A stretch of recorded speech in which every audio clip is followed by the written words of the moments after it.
Tulip ഉത്സവം. ഒട്ടവയാണ് കാനഡയുടെ തലസ്ഥാനമെന്ന് തുടക്കത്തിൽ ഞാൻ പറഞ്ഞത് മറന്നില്ലല്ലോ. ഞങ്ങൾ ഇടയ്ക്ക് അങ്ങോട്ട് പോകാറുണ്ട്. 5 മണിക്കൂർ വണ്ടിയിൽ ഇരിക്കണം. കാർ ഓടിച്ചു പോകാൻ ഉപ്പാക്കിഷ്ടാണ്. ഉമ്മ വണ്ടി ഓടിക്കില്ല, പേടിയാണ്. 16 വയസ്സ് മുതൽ എനിക്കും ഓടിക്കാം.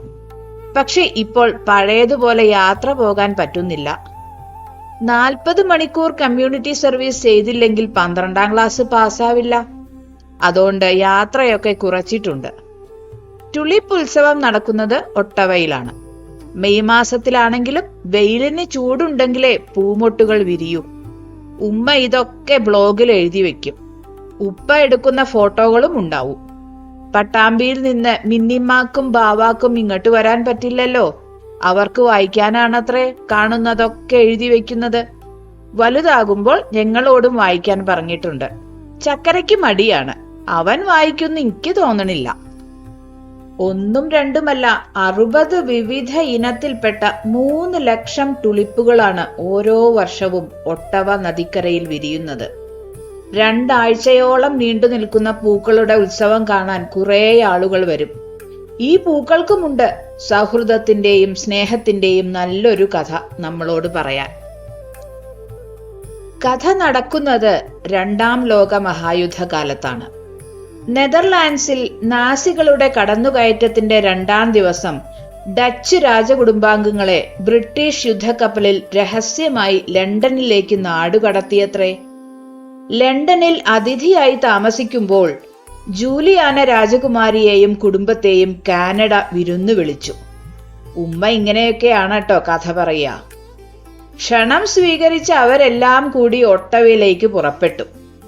ഡച്ച് യുദ്ധക്കപ്പലിൽ അറ്റ്ലാന്റിക് സമുദ്രത്തിലൂടെയാണ് വരുന്നത്. ദീർഘദൂരം കടൽ യാത്ര ചെയ്ത് രാജകുടുംബം സുരക്ഷിതമായി കാനഡയിലെ മറ്റൊരു നഗരമായ ഹാലിഫാക്സിൽ വന്നിറങ്ങി. കുറച്ചു നാളത്തെ വിശ്രമത്തിനു ശേഷം അവർ അവിടെ നിന്ന് തലസ്ഥാനമായ ഒട്ടവയിലേക്ക് വന്നു. അവരുടെ സ്വന്തം നാടുമായി ബന്ധപ്പെടാനും അവിടുത്തെ കാര്യങ്ങൾ അറിയാനും സൗകര്യം ഒട്ടവയിലാണ്. ജൂലിയാന രാജകുമാരി വെറുതെ ഇരിക്കാതെ രക്തദാനം പോലെയുള്ള കാര്യങ്ങൾ ചെയ്ത് ഒട്ടവയിലെ ജനങ്ങളുടെ ഇടയിൽ ശ്രദ്ധേയയായി. യുദ്ധം അവസാനിച്ചപ്പോൾ അവരെല്ലാം അവരുടെ നാട്ടിലേക്ക് തിരിച്ചുപോയി. ആളുകൾക്കൊക്കെ വലിയ സങ്കടായിത്രേ.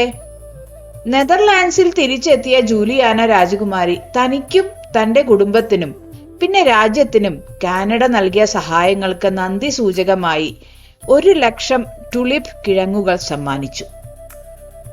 കാനഡയുടെ സഹായത്തിന് ഒരു പ്രത്യേകതയുണ്ട് കേട്ടോ.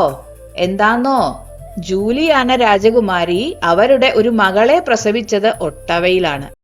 കുഞ്ഞ് കാനഡയിൽ ജനിച്ചാൽ അതിന്റെ ഡച്ച് പൗരത്വം നഷ്ടമാകും. ജനിക്കുന്ന രാജ്യത്തിന്റെ പൗരത്വമായിരിക്കും കുഞ്ഞിന് എന്നൊരു നിയമമുണ്ട്. രാജകുടുംബമല്ലേ, ഇങ്ങനെയൊരു അവസ്ഥ അവർക്ക് വരാതിരിക്കാനായി ജൂലിയാന രാജകുമാരിയെ പ്രവേശിപ്പിച്ച ആശുപത്രിയിലെ അവരുടെ മുറിയും പരിസരവും തൽക്കാലത്തേക്ക് നെതർലാൻഡ്സിന് കാനഡ വിട്ടുകൊടുത്തു. അങ്ങനെ ആ ബേബി കാനഡയിലെ നെതർലാൻഡ്സിൽ പിറന്നു. 1943 സംഭവം നടക്കുന്നത്. മാർഗരറ്റ് രാജകുമാരി ജനിച്ച ദിവസം ഒട്ടവയിലെ പാർലമെന്റ് ഹില്ലിലെ പീസ് ടവറിൽ കാനഡയുടെ പതാകയ്ക്ക് പകരം ഡച്ച് പതാകയാണത്രേ പാറിയത്. കാനഡ നൽകിയ എല്ലാ സഹായങ്ങൾക്കും അതിലേറെ 2 രാജ്യങ്ങൾ തമ്മിലുള്ള സൗഹൃദവും വിശ്വാസവും എന്നെന്നും നിലനിൽക്കാനാണ് ജൂലിയാന രാജകുമാരി ടുലിപ്പ് കിഴങ്ങുകൾ കൊടുത്തയച്ചത്. അന്ന് മുതൽ ഈ പൂക്കൾ ഇവിടെ വിരിയുന്നുണ്ട്. ഒരിക്കൽ മാർഗരറ്റ് രാജകുമാരി ടുലിപ്പ് ഉത്സവം കാണാൻ വന്നിരുന്നൂത്രേ. അവർ ജനിച്ച ആശുപത്രിയും കണ്ടിട്ടാണ് മടങ്ങിപ്പോയത്. ചിത്രങ്ങളിലൂടെ ടുലിപ്പ് പൂക്കളുടെ ഭംഗി ലോകത്തിന് കാണിച്ചു കൊടുത്തത് മലക് കർഷ് എന്ന ഫോട്ടോഗ്രാഫർ ആയിരുന്നു. മലക്കിന് പ്രിയം ചുവന്ന ടുലിപ്പ് പുഷ്പങ്ങളുടെ ചിത്രം പകർത്താനായിരുന്നു. അതുകൊണ്ട് ചില സ്ഥലങ്ങളിൽ മലക്കിന്റെ ഓർമ്മയ്ക്കായി വെറും ചുവന്ന തുളിപ്പുകൾ മാത്രം വളർത്തുന്നു. വിവിധ നിറങ്ങളിൽ ടുലിപ്പ് പൂക്കളുണ്ട്. അതിനൊക്കെ ഓരോ പേരുമുണ്ട്. സത്യത്തിൽ കാണാൻ ചന്തം വെള്ളയും മഞ്ഞയും ചുവപ്പും നിറത്തിലുള്ള പൂക്കളാണ്. ടുലിപ്പ് പൂക്കളുടെ കഥ മനസ്സിൽ വിചാരിച്ച് ആ പൂക്കളെ നോക്കിയാൽ അതിന്റെ ഭംഗി കൂടൂന്ന എൻ്റെ ഉമ്മാടെ കണ്ടുപിടുത്തം ശരിയാവോ? കമ്മ്യൂണിറ്റി സർവീസിന്റെ ഭാഗമായി വീടിനടുത്തുള്ള പാർക്കിൽ മരങ്ങൾ നടുമ്പോൾ കുറച്ചു സ്ഥലത്ത് ഞങ്ങൾ ടുലിപ്പ് കിഴങ്ങുകളും നട്ടു. കുറച്ചൊക്കെ വിരിഞ്ഞു. ഈ വർഷം കുറെ നടണം. പൂക്കൾ കണ്ടാൽ പാർക്കിൽ വരുന്നവർക്കൊക്കെ സന്തോഷാവും.